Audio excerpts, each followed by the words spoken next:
I'm Lucie Fink, and this is 5 days of yoga. Namaste.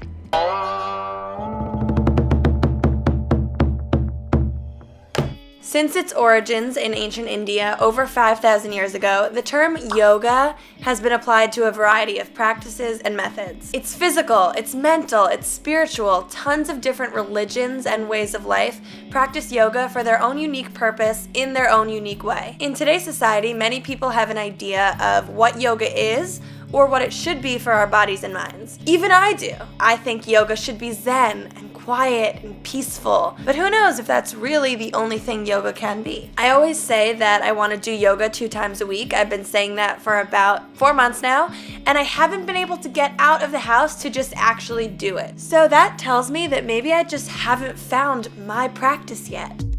So this week, I'm on a mission to find the type of yoga that works best for me. I started this morning hot and sweaty at Y7 Yoga, the original hip-hop yoga studio. What we do a little bit differently here is that we have eliminated all of the mirrors. We practice in the dark and only with candlelight. We also use infrared heating technology, and we play hip-hop music. The music is blaring. And not having a mirror in front of me really changed the game, because normally you're focused on how you look and how your body looks back to you in the mirror, rather than how you actually feel. No judgment, just loud music, a lot of heat, and a lot of sweat.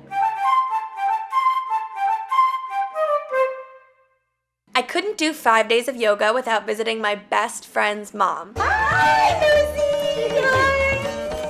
She is a certified yoga instructor, a therapist, an eating disorder specialist. She is the absolute first thing that comes to my mind when I hear the words emotional well-being. So today I paid her a visit to learn how yoga can be done at home without a mat and without an instructor. Inhale, connect the breath with the movement. We reviewed the 6 movements of the spine, and then we went through them in a fluid dance-like motion while sitting upright on chairs. She taught me the alternative nostril breathing technique. And lastly, she reviewed the mindfulness technique, leaves on a stream. So today, it's already probably close to 11 a.m. Have you had any thoughts that have been disturbing or distressing that you wish you hadn't? Sometimes our thoughts can make us react in ways that aren't productive for ourselves, and they end up making us feel worse. Notice the thought and put it on that leaf, watch it go down the stream, and see if it feels a little bit better. You acknowledge the thought, you see it in front of you, and then you watch it gently float away. First of all, doing yoga in a chair really gets your heart rate up. And secondly, still has yoga's main purpose of attaining a goal, controlling the mind and body, and connecting breath with movement. It's a real life changer for me. Yoga in a chair. Yesterday was a calm day with Susan, so today I decided to kick it up a notch and try a classic vinyasa flow with a huge twist. I did a stand-up paddleboard yoga class on the Hudson River. What's really beautiful about this practice is we literally go with the flow. Based on whatever Mother Nature's doing on any given day, the class might change a bit. It was a windy day, I'll tell you that much. The water was choppy, my core was working really hard to keep me balanced because I did not want to fall into the Hudson River. But what an incredibly beautiful experience. The sun was shining, I took off my life vest, I felt so relaxed floating between the dock and the Intrepid. Doing yoga on the water is such a novelty in New York City. Shavasana, or corpse pose at the end where you just lie on your back, was 25 million times better on the water than it is on land. What a day! I got to do downward facing dog and look through my legs and see New Jersey.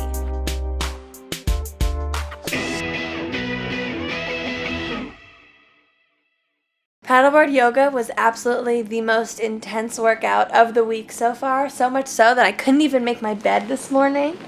My thighs just wouldn't. So because of that, today was all about restoration. I went to Laughing Lotus and did a restorative flow. Laughing Lotus, we have been around for over 16 years, and our mission is to really allow people to be happy, wild, and free, and really embrace who they are and how they move. We started with the mantra Om, but in song. Om. Wait. Om. Om. we sung. I loosened up with some classic poses and some belts for stretching. And then my instructor, Amanda, used blocks to prop me up into various positions. She used blankets. She put eye pillows on my eyes to block the light.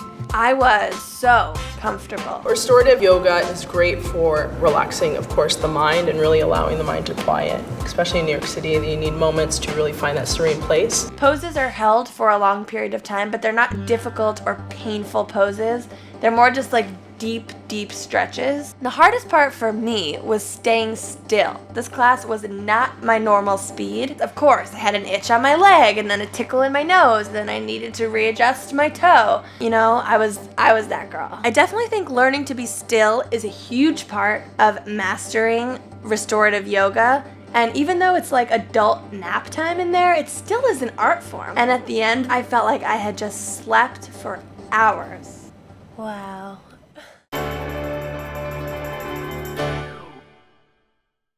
Namaste at home because it's Friday! I wanted to see how simple and fun some at-home yoga with my twin sister would be, so we went up to a rooftop nearby and we followed a YouTube video. Just type in yoga to YouTube. There are almost 12 million videos to pick from. But some are porn, so don't click on those. My coworker Tom once told me that he does yoga 3 times a week, and he loves it. I asked him, well, what happens if you can't get there 3 times a week? And he said to me, my life falls apart and everything goes to shit. I said, wow, what happens if you actually get there more than 3 times a week? And he goes, I become kind of psychic. So I was so intrigued and inspired by Tom's words, and now here I am, just completed 5 days of yoga, and at the start of this week, I asked myself, what is my yoga gonna be? What is the one type of yoga that's gonna actually push me and get me to go do it and practice it twice a week? And you wanna know what my answer is? I don't think I can select just one. I think it was really the mixture of the cardio-intensive yogas and then the restorative flows that really made this week special. End of story, I really loved this week, and after trying 5 different types of yoga, I have finally inspired myself to start adding yoga into my life regularly. Comment below letting me know if I missed any cool yoga practices, and as always, let me know what you want to see next time on Try Living with Lucie. Hey YouTube, have you seen 5 days of productivity? Click here to watch me TCOB, taking care of business. And as always, right here to subscribe to Refinery29 on YouTube.